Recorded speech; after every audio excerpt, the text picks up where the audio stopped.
Welcome back to exemplar CH. Friends नमस्कार। आज आपके समक्ष इंग्लिश लिटरेचर वन लाइनर कुछ इंपॉर्टेंट वीडियो होने वाला है। आज का इंग्लिश लिटरेचर के तहत one liner on history of English literature की चर्चा करने वाले हैं। इंपॉर्टेंट फैक्ट्स के साथ ये वीडियो आपको देखने को मिलेगा।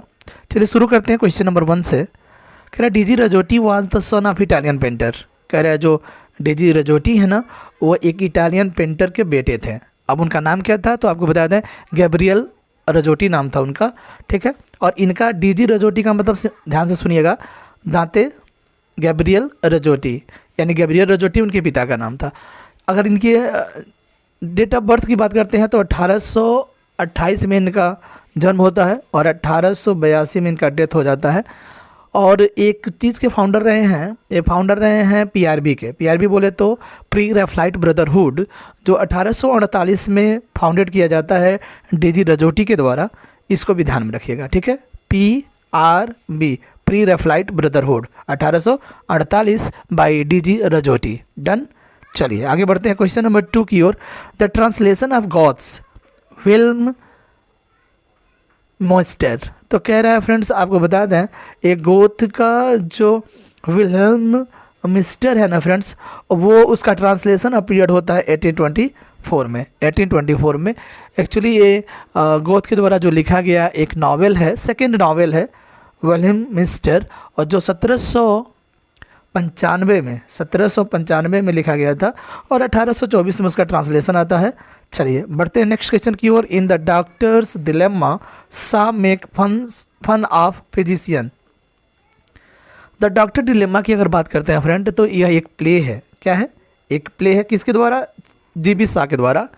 और परफॉर्मेंस हुआ था इसका 1906 में। पब्लिकेशन डेट की बात करते हैं तो 1909 में आया था इसका पब्लिकेशन। और यह एक डॉक्टर डिलेमा जो है फ्रेंड, वो एक रिवेंज नहीं बोलेंगे, प्रॉब्लम प्ले बोलेंगे। ठीक है, यह एक प्रॉब्लम प्ले है। ठीक है, क्या है? Doctor dilemma by GB Shah. Question number 4 की बात करते हैं। Who wrote a defence of poetry. Defence of poetry की बात करते हैं तो यह एक एस्से है, पीबी शैली के द्वारा लिखा गया है, पीबी शैली के द्वारा। और एक अनफिनिश्ड एस्से है जो 1821 में लिखा गया था। ठीक है, लेकिन फाइनली डिफेंस ऑफ पोइट्री जो है 1840 में पब्लिश होता है। अगर पीबी शैली की बात करते हैं फ्रेंड्स तो 1792 में इनका जन्म होता है और 1822 में इनका डेथ हो जाता है। डन। बढ़ते हैं नेक्स्ट क्वेश्चन की ओर। The playboy of the western world. ध्यान रखिएगा, the playboy of western world एक प्ले है और किसके द्वारा? जीएम सिंजे के द्वारा। जीएम सिंजे के द्वारा यह लिखा गया है प्ले। और स्पेशली आपको बता दें, ये आयरिश प्ले राइट्स हैं। 3 एक्ट प्ले है the playboy of the western world. और परफॉर्मेंस की अगर बात करते हैं तो 1907 में इसका परफॉर्मेंस होता है बाई जेएम सिंजे। ठीक है, चलिए आगे बढ़ें। For the best condensation of a novel Arnold Bennett won a prize of 20 euro. कह रहा है कि एक अच्छे कंडेंसेशन के लिए, जो नावल का एक अच्छे कंडेंसेशन संग्रहण टाइप का, तो अर्नोल्ड बेनेट ने क्या जीता था? 20 यूरो जीता था।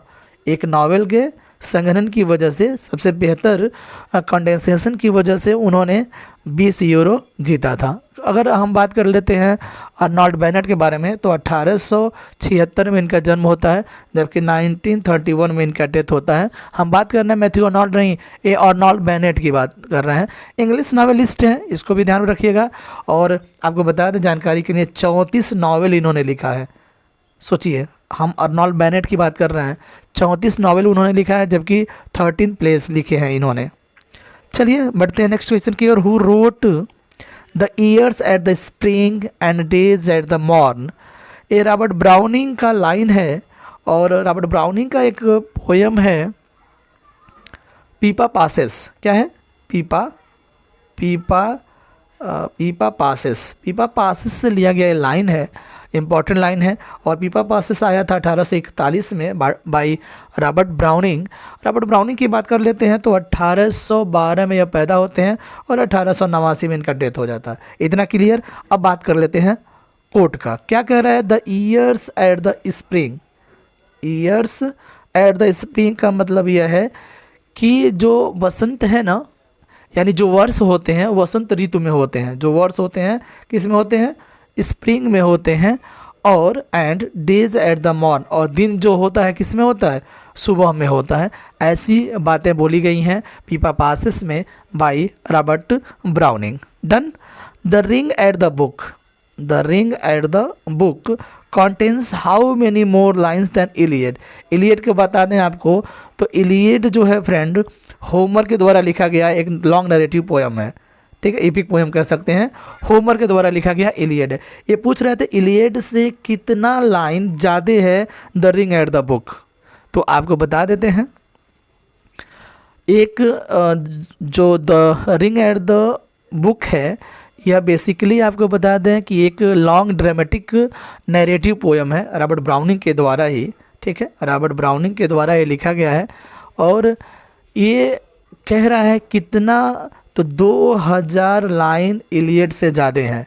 2000 जो लाइन है फ्रेंड वो इलियड से ज़्यादा है, इसको ध्यान में रखिएगा। चलिए बढ़ते हैं आगे।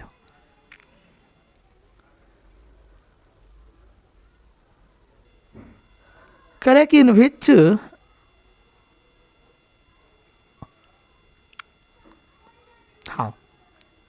in which poem the lines occur, do not all charm fly at the mere touch of cold philosophy। ये लामिया एक पोयम है। लामिया एक्चुअली लिखा गया था किड्स के द्वारा, ठीक है, 1819 में यह लिखा गया था। क्या लामिया और किड्स के द्वारा। और किड्स की अगर बात करते हैं तो 1795 से 1821 सबको पता ही है। लामिया उनका एक द्वारा लिखा गया एक पोयम है लामिया। उसकी एक लाइन है do not all charms fly, अर्थात सारे आकर्षण जो है उड़ नहीं जाते। किससे? तो कह रहा है कि at the mayor touch of cold philosophy, यानी जो ठंडे दर्शन के स्पर्श मात्र से वह सभी चार्म उड़ नहीं जाते। ऐसा लामिया के द्वारा, सॉरी लामिया में यह लाइन बोला गया है बाई किड्स। डन। बढ़ते हैं नेक्स्ट क्वेश्चन की ओर।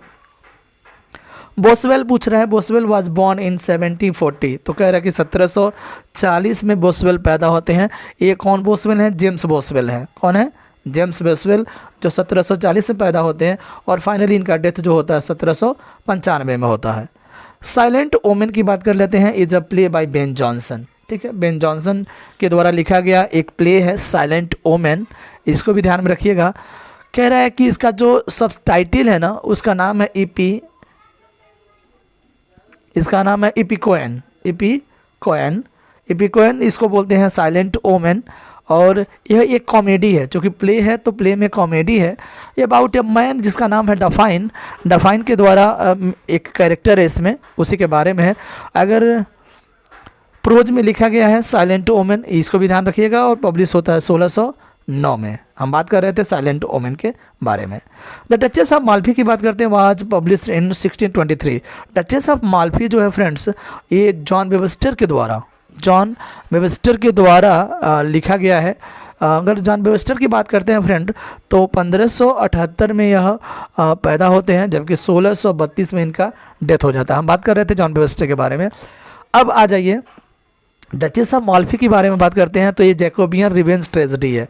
जैकोबियन रिवेंज ट्रेजेडी है जॉन वेबस्टर के द्वारा, और लिखा गया था 1612-13 में लिखा गया है जॉन वेबस्टर के द्वारा, और फाइनली 1623 में पब्लिश होता है। डन।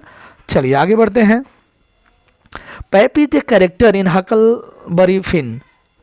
अब चलिए, पेप इसमें एक कैरेक्टर है। हकलबरी फिन जो है इसका पूरा नाम जो होगा एडवेंचर्स ऑफ हकलबरी फिन। और बात करते हैं, यह एक पिकारेस्क नावल है। क्या है? एक पिकारेस्क नावल है। किसके द्वारा? मार्क ट्वेन के द्वारा। किसके द्वारा?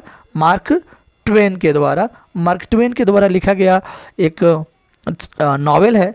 मार्क ट्वेन की बात करते हैं तो 1875 में इनका जन्म होता है। 1875 है 1835 में, और 1910 में इनका डेथ हो जाता है। चलिए, तो हम बात कर रहे थे किसका? मार्क ट्वेन का। इसमें कह रहा है कि पैप एक कैरेक्टर है। और हकलबरी फिन की अगर बात करते हैं फ्रेंड, तो ये जो आता है 1884 में, 1884 में कहाँ पब्लिश होता है? यूके में, यानी यूनाइटेड किंगडम में 1884 में पब्लिश होता है, जबकि 1885 में यूएसए में पब्लिश होता है। इसको भी ध्यान में रखिएगा, पूछा जा सकता है। और इनका एक और, मार्क ट्वेन का एक और वर्क है जिसका नाम है एडवेंचर्स ऑफ टॉम सायर। नाम सुने जरूर होंगे। ये जो आया था 1876 में आता है, ठीक। तो 1884-85 में एडवेंचर्स ऑफ हकल वेरी फिन, और जबकि एडवेंचर्स ऑफ टॉम सायर 1876 में आता है। चलिए बढ़ते हैं नेक्स्ट क्वेश्चन की ओर। A made tea party, made नहीं है मैड है, a mad tea party takes place in Alice in Wonderland.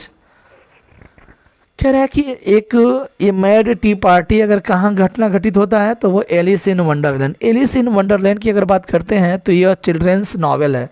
कैसा नॉवेल है? एक बच्चों के लिए चिल्ड्रेंस नॉवेल है, बच्चों के लिए एक नॉवेल है।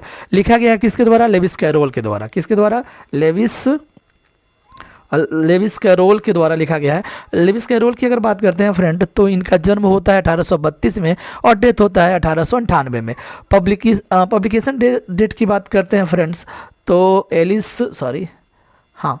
Alice in Wonderland. तो एलिस इन वंडरलैंड जो आया है, इसका पब्लिकेशन डेट है वो 1865 है, 1865 है। Done. What was the name of the girl who Kalidas loved?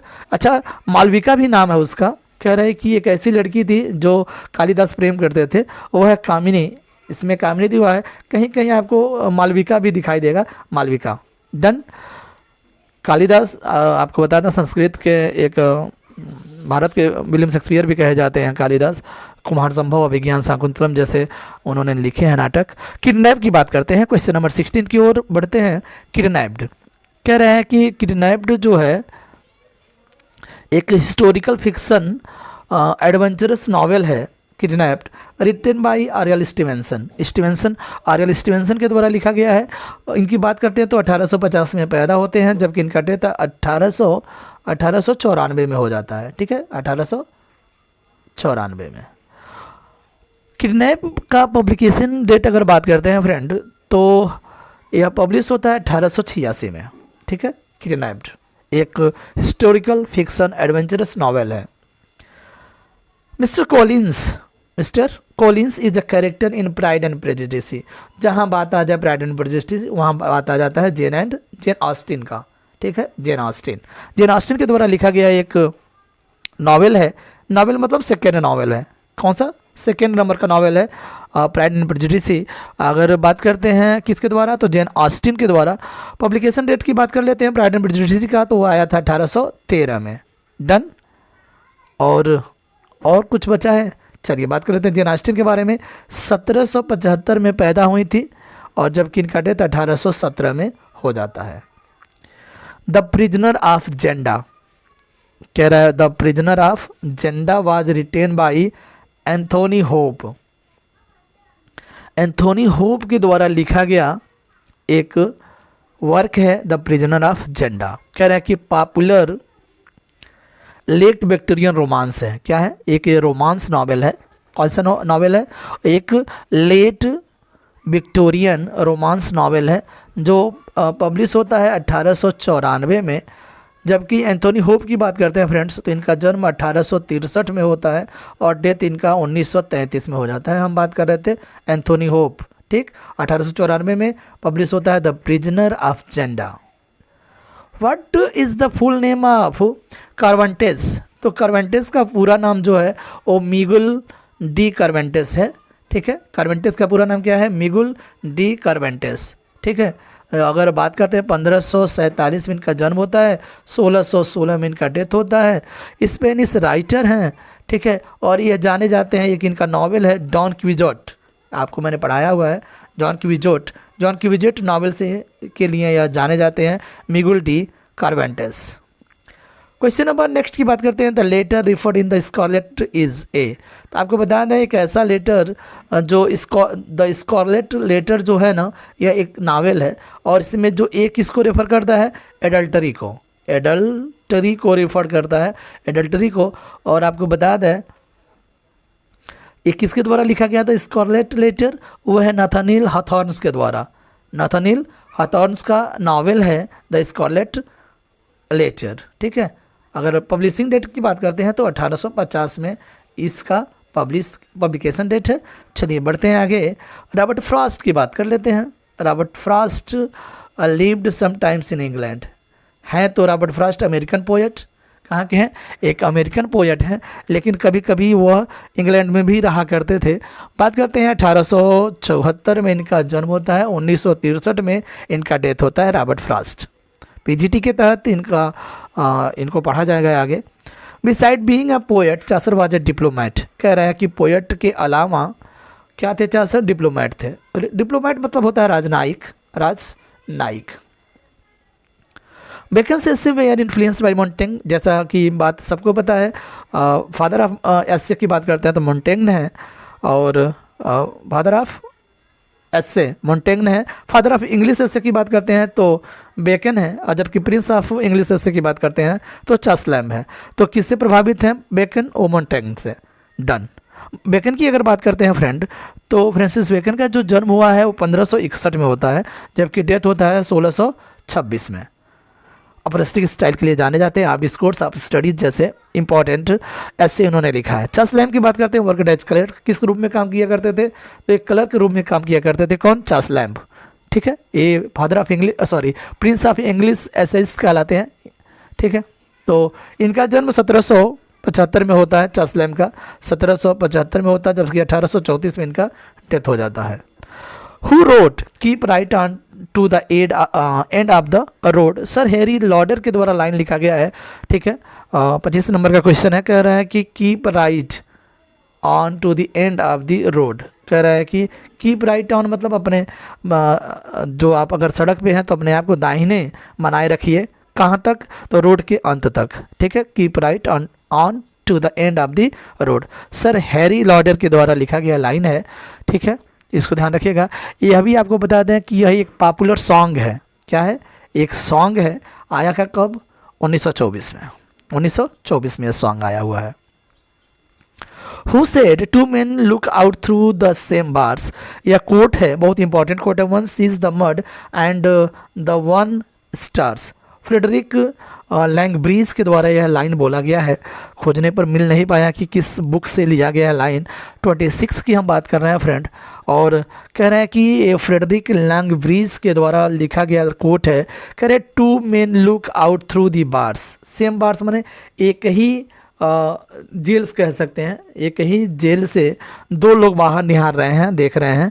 One seize the mud, एक कीचड़ को देखता है, ठीक है, और दूसरा कह रहा है स्टार्स माने सितारों को देखता है। तो एक ही स्थान पर दो व्यक्तियों का जो नज़रिया है फ्रेंड वो अलग अलग है, ऐसा फ्रेडरिक लैंगब्रीज ने बताने की कोशिश किया है, ठीक है। एक आशावादी है, एक निराशावादी है, क्योंकि उसी बार के पीछे से कोई कीचड़ देख रहा है, कोई स्टार देख रहा है। चलिए बढ़ते हैं आगे 27 की ओर। In which poem the line appears what a falling off was there Hamlet, actually आपको बता दें ये हैमलेट की लाइन है, और ये लाइन जो है ओ हैमलेट इसमें ऐड कर दीजिए। ओ हैमलेट ऐड करने पर लाइन सीधा हो जाएगा कि O Hamlet what a falling off was there, ये हैमलेट से लिया गया लाइन है। आपको बता दें ये act first scene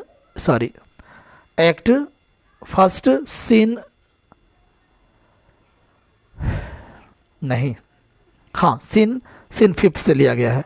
act first scene fifth से लाइन है, O Hamlet what a falling off was there. और आपको बता दें बोला गया किसके द्वारा, spoken by the ghost of Hamlet, Hamlet का जो भूत होता है ना उसके द्वारा यह बोला गया लाइन है कि यह किस प्रकार की गिरावट है, ओ हैमलेट ये कैसी गिरावट है थी, ऐसा घोस्ट के द्वारा पूछा जाता है हैमलेट से, ठीक है, प्रिंस हैमलेट से। हैमलेट की हम बात कर रहे हैं, ये लाइन बहुत इंपॉर्टेंट है, ध्यान रखिएगा। Act first scene fifth. The meaning of Widsith का मतलब होता है वांडरर, घुमक्कड़, जर्नी टाइप का, जो जर्नी ज़्यादा पसंद करता है, या ट्रेवलर भी बोल सकते हैं, ट्रेवलर, ठीक है ना, traveller. The name of William Golding's first novel is Lord of the Flies. कह रहा जो विलियम गोल्डिंग का फर्स्ट नॉवेल है ना वो लॉर्ड ऑफ द फ्लाइज है, लॉर्ड ऑफ द फ्लाइज। और आपको बता दें आया है कब, 1954 में। ये डेब्यू नॉवेल है विलियम गोल्डिंग का। अगर बात करते हैं तो 1911 में ये पैदा हुए थे और 1993 में इनका डेथ होता है। हम बात कर रहे हैं किसके बारे में, विलियम गोल्डिंग के बारे में, Lord of the flies. In his progress and poverty, यानी प्रोग्रेस एंड पॉवर्टी जो है, Henry George is influence by the Marxian system, यानी जो मार्क्सवाद है ना, मार्क्सवाद से बड़ा ही प्रभावित हुए थे Henry George. Progress and poverty उन्होंने लिखा है और ये स्पेशली जो इंडस्ट्रियल डिप्रेशंस होते हैं, जो औद्योगिकरण अवसाद होता है, उस पर बेस्ड है यह वर्क। ठीक है, आया है कब, 1879 में। 1879 में आता है an inquiry into the cause of industrial depression, यानी इंडस्ट्रियल जो डिप्रेशंस होते हैं उनके कारण एक प्रकार का इंक्वायरी है, जांच है, जो 1879 में आया था, प्रोग्रेस एंड पॉवर्टी नाम से, by Henry George. The author of Erewhon is Samuel Butler. तो कह रहा है कि इरहून जो है ये क्या है, एक आपको बता दें सटायरिकल नॉवेल है। कैसा नॉवेल है, सटायरिकल नॉवेल है। ठीक है, और आया था 1872 में, 1872 में आया था।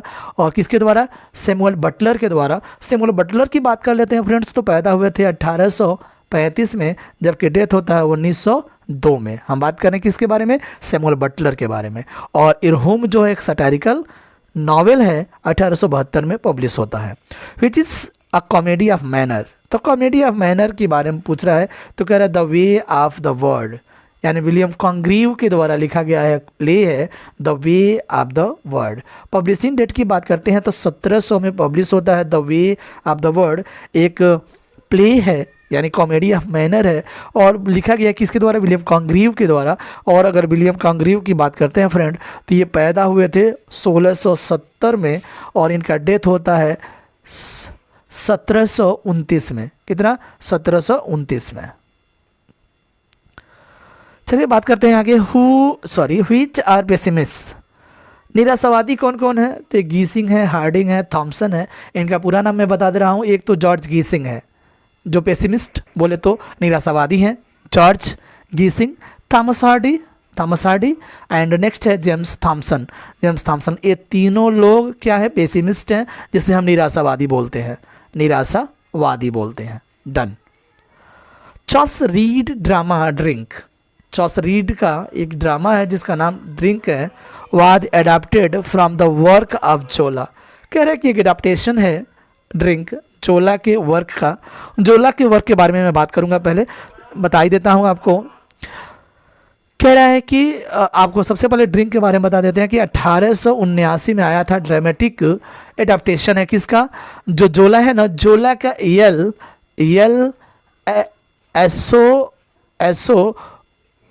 मोएर का एडाप्टेशन है। जोला का जो मोएर है ना, उसका एडाप्टेशन है ड्रिंक, किसके द्वारा, चार्ल्स रीड के द्वारा। ठीक है, चलिए आगे बढ़े। 35 की बात कर लेते हैं। जेम्स मिल हैं। James mill was born in Scotland. तो आपको बता दें स्कॉटलैंड के हिस्टोरियन है, एक इकोनॉमिस्ट भी हैं, इसको ध्यान रखिएगा। हिस्टोरियन के साथ साथ इकोनॉमिस्ट हैं। कौन, जीएस नहीं है, जेम्स मिल हैं।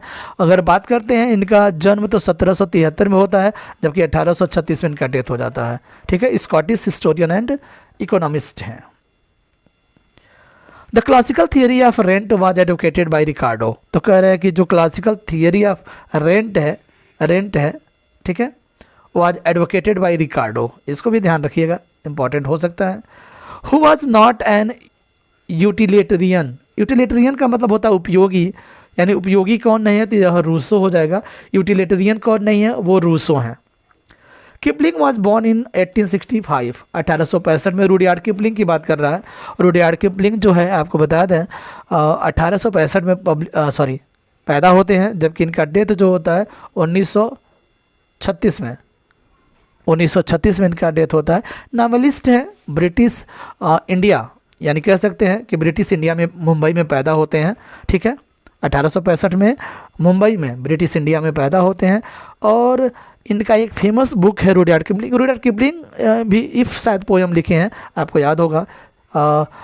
जंगल बुक सुने होंगे, मोगली का जो जंगल बुक है ना, वो रुडयार्ड किपलिंग के द्वारा ही लिखा गया है, जो 1894 में पब्लिश होता है। 1894 में एक किताब है जंगल बुक, जो मोगली वगैरह शेर खान इत्यादि कैरेक्टर्स हैं इसमें, वो 1894 में पब्लिश होता है। चलिए बढ़ते हैं आगे।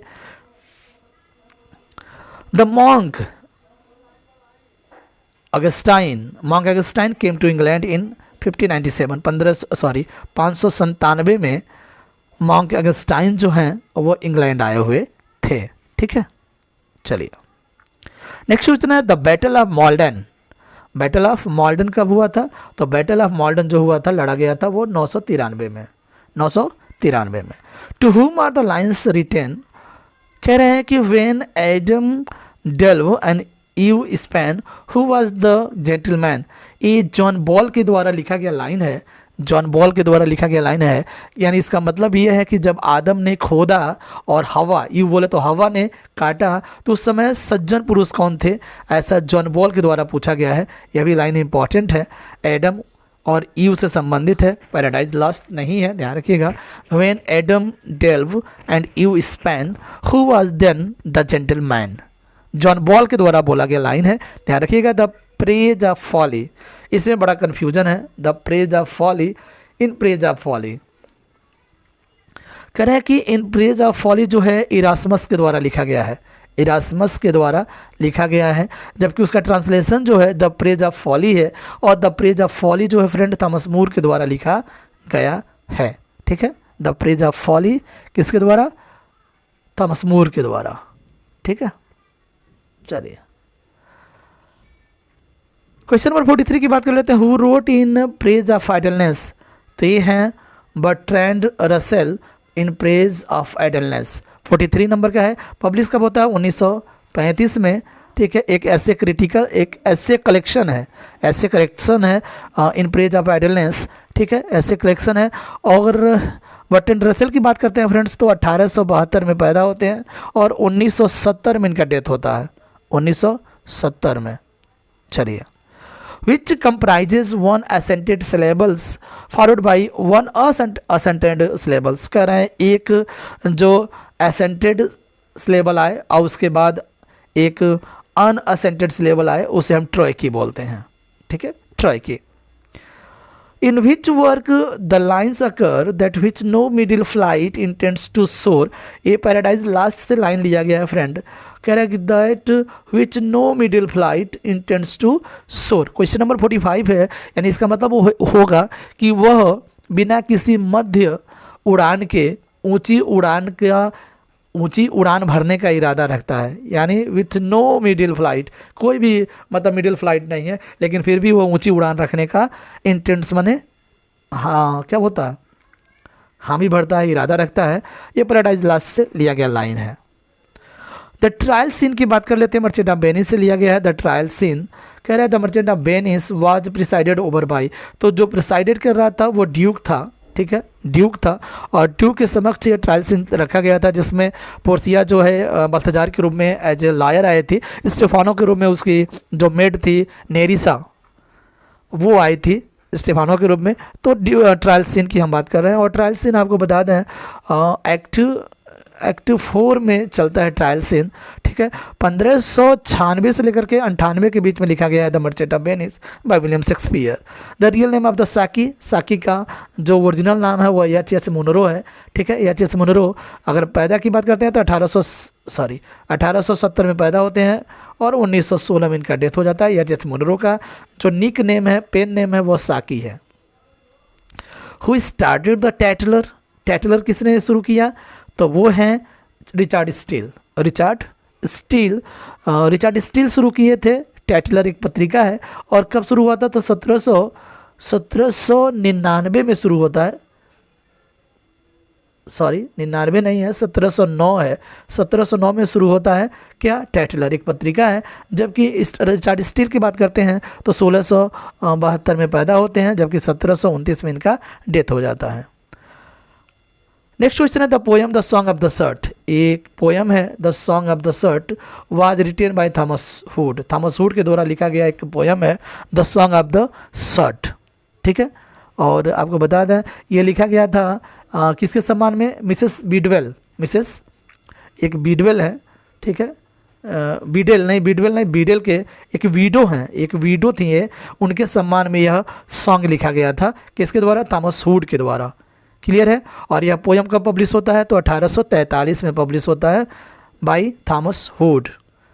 और मिसेस बीडेल जो विधवा थी उनके सम्मान में यह गीत यह पोयम लिखा गया था थॉमस हुड के द्वारा। आज का अंतिम क्वेश्चन की बात कर लेते हैं friend. Sir Roger was originally the creation of, तो कह रहे हैं कि जो टेटलर और स्पेक्टेटर जो है ना उसमें एक कैरेक्टर सर रोजर, वो किसका क्रिएशन है, तो रिचर्ड स्टील का क्रिएशन है सर रोजर, ठीक है। कंटिन्यू रखेंगे इसको 100 क्वेश्चन तक। मिलते हैं नेक्स्ट वीडियो में। लाइक शेयर करना मत भूलिएगा। Bye bye, take care.